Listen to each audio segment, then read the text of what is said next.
Bonjour à tous et bienvenue dans cette nouvelle vidéo.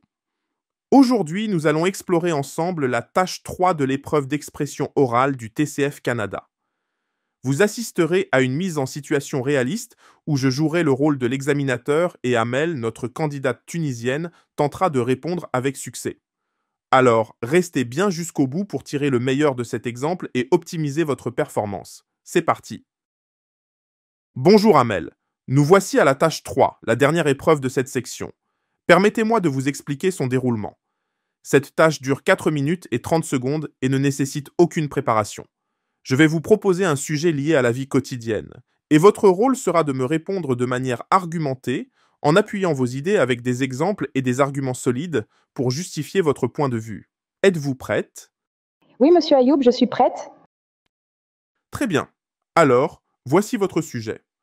À votre avis, le salaire est-il le premier facteur pour motiver les salariés d'une entreprise? Pourquoi? Je vous le répète. À votre avis, le salaire est-il le premier facteur pour motiver les salariés d'une entreprise? Pourquoi? Je vous écoute.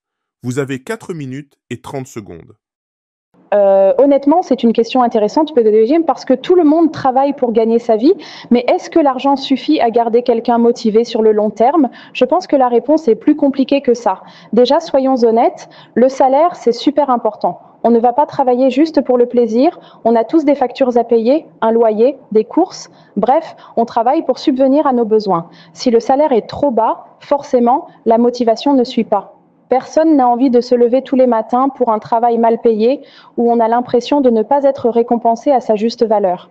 Et puis, il y a aussi la reconnaissance financière.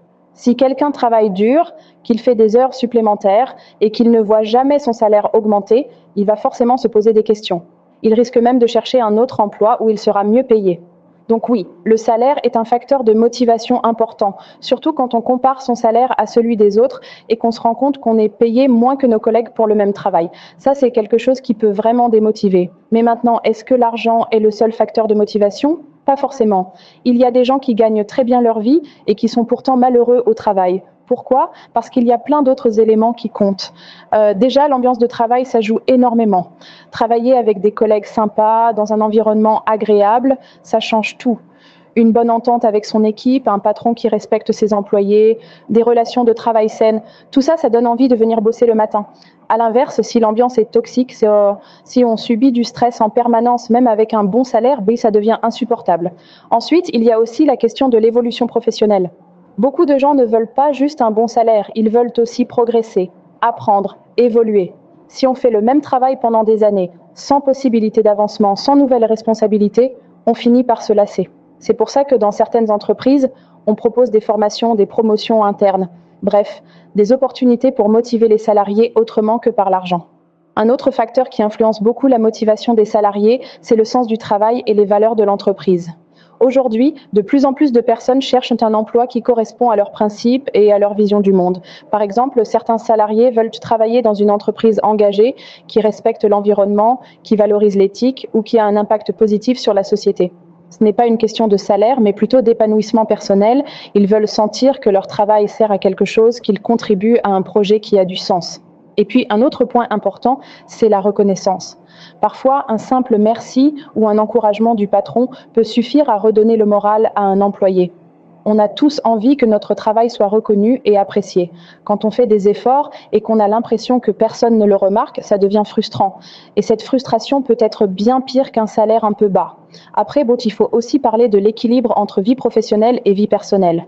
Aujourd'hui, les nouvelles générations ne cherchent pas seulement un bon salaire, elles veulent aussi avoir du temps pour elles, travailler sans arrêt, faire des heures supplémentaires tout le temps, sacrifier sa vie personnelle, ça ne motive plus autant qu'avant. C'est pour ça que certaines entreprises proposent des horaires flexibles, du télétravail, des congés supplémentaires, parce qu'elles savent que le bien-être au travail, c'est aussi une forme de motivation. Donc, si on résume un peu tout ça, le salaire, c'est important, mais ce n'est pas tout.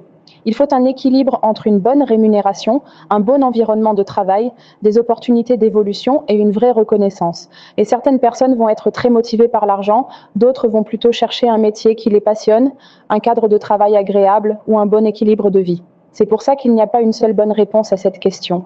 Mais ce qui est sûr, c'est qu'une entreprise qui veut garder ses employés motivés doit penser au-delà du salaire.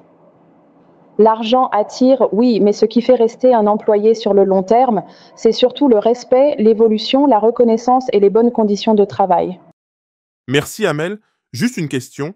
Vous avez dit que les valeurs et le sens du travail sont importants.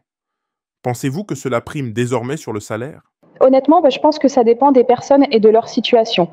Pour certains, surtout ceux qui débutent dans la vie active ou qui ont des responsabilités financières, le salaire reste la priorité. Mais pour d'autres, notamment les nouvelles générations, le sens du travail devient de plus en plus important. Beaucoup préfèrent un emploi qui correspond à leurs valeurs, même si la rémunération est un peu plus basse. Aujourd'hui, on cherche non seulement à gagner sa vie, mais aussi à s'épanouir et à avoir un impact positif à travers son travail. Je vous remercie, Amel, pour votre point de vue détaillé. Votre argumentation était claire et bien structurée. C'est la fin de l'épreuve. Alors, comme nous l'avons remarqué, Amel a parfaitement structuré son discours en s'appuyant sur des arguments solides et des exemples concrets. Son intervention était fluide, bien organisée et facile à suivre, ce qui lui a permis d'exprimer son opinion de manière convaincante. Elle a su gérer son temps efficacement, parlant de façon posée et sans précipitation, tout en maintenant une bonne maîtrise de son sujet. Grâce à cette approche, elle a tenu les 4 minutes et 30 secondes sans difficulté, tout en offrant une réponse claire, cohérente et bien argumentée. Un excellent exemple à suivre pour réussir cette épreuve.